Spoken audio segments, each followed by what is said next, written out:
Aye, I did a score or so with them over the span of about 3 years before you and I met. Why do you ask?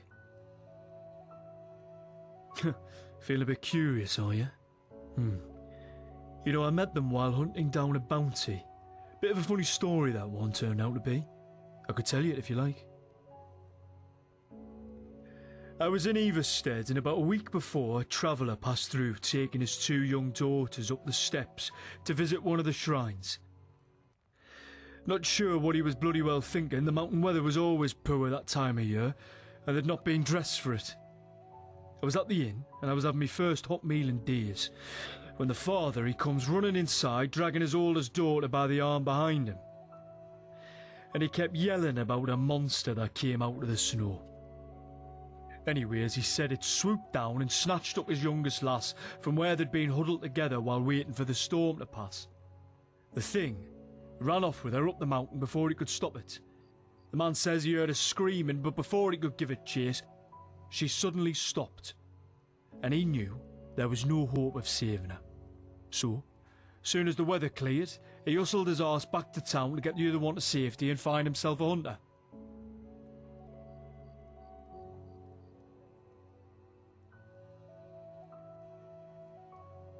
Hey now, I've not gotten to the funny part yet, trust me. Fair enough. The father, he saw me sitting there with me weapons on me back and rushed over. Offered me all the coin he had, which was a pretty tidy sum too.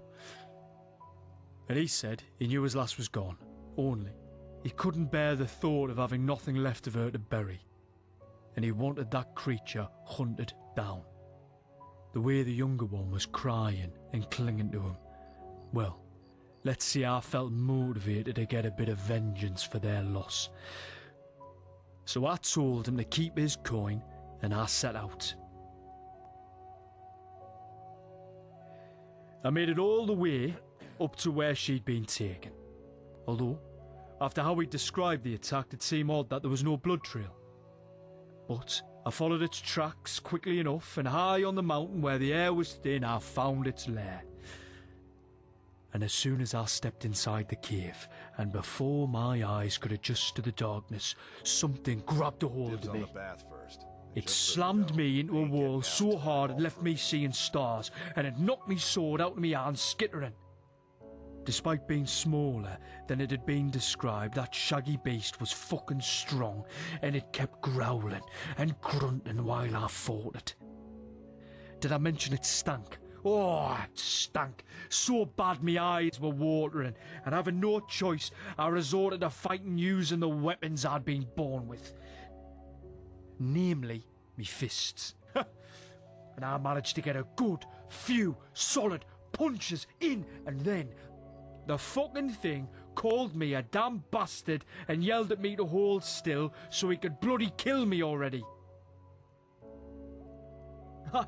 Before I could reply, I was blinded by a light when a figure walked around the corner to grunt a complaint about the noise we were making.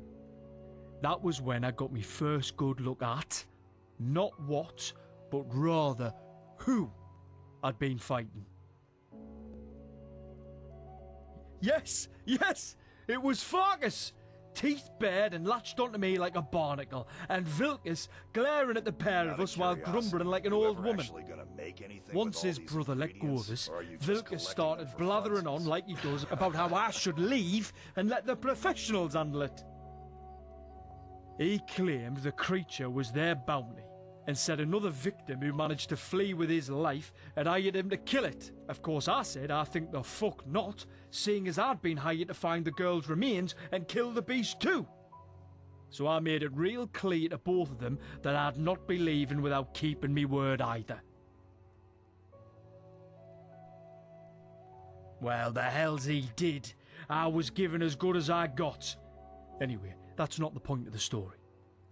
We were arguing, and Farkas was in my face growling about how they had called dibs when it happened. From out of nowhere, this massive beast covered in thick white fur bursts out the side of a corridor and tackles him. Vilkas, of course, threw down the torch, given he couldn't fight while holding onto it without setting his brother's hair on fire. Then he leaps onto the thing's back and grabs hold of its wrists to try and stop it from throttling his brother. This armor tonight. A few straps are coming a bit loose from Seeing wear. as they said it was their bounty, not a damn thing. When Farkas shouted at me asking if I was going to stop twiddling me thumbs or get off my arse and lend a hand, I took a sip from my water skin before reminding him he called dibs, then offered some friendly advice on his fighting tactics. Oh, yes I did. And it bit me on the arse a few moments later when the damn thing threw them across the cave and charged at me. Whew. And as I said, Farkas stank. Well, this thing was 10 times worse. The bastard grabbed hold of my arms and lifted me over its head. It had me dangling there and flailing about like a rabbit in a string trap. And no matter how hard I tried, I couldn't break free of its hold. Wait, I caught a glimpse of them the third time the thing tossed me down and lifted me up again.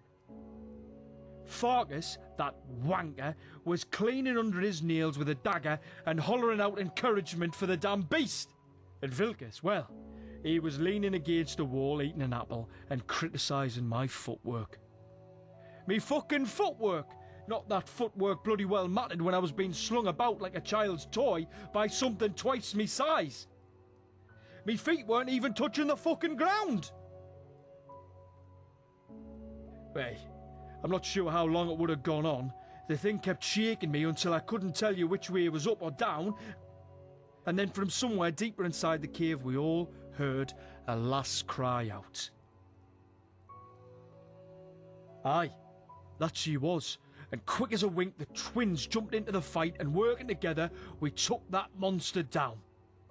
Vilkas found her in a nest of sorts, built inside an alcove in the deepest corner of the cave. She told us that the thing had brought her up here, that it had kept her fed and warm all that time, that it had babbled at her when she cried, almost like it was trying to comfort her somehow. Well, neither did Farkas or I. Vilkas examined it and told us it was a mountain troll and female. Said they're so rare that he'd never seen one alive. He figured she'd claimed the girl as a cub for some reason. Perhaps something had happened to her own, or she'd been confused when she came across the family and saw the lass had the same hair as the colour of her fur.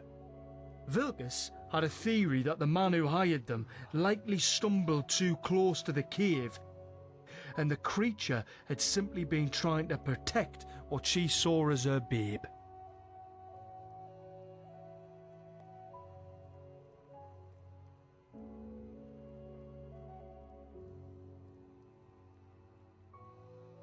It seemed more amusing at the time, given I only thought about how I met them, but looking at it now I see the sadness of it. It's a good reminder that no matter what you think of a situation, keep in mind that there's likely another side to it, eh? Not so much as a scratch on her. We bundled her up, and Farkas carried her down the mountain with Vilkas and I clearing the way. Don't think I'll ever forget the look on her family's faces when she walked into the inn with her. Her father paid for our rooms and our meals, so the twins and I decided to stay and get to know each other over a few hands of cards. We parted ways in the morning, but after that we'd meet and split bounties more often than not over the next few years. Shit, I'll be your very own personal guard wolf. Aye, as you wish. I've plenty more where that came from, and next time I'll be sure to pick one that ends a fair bit brighter.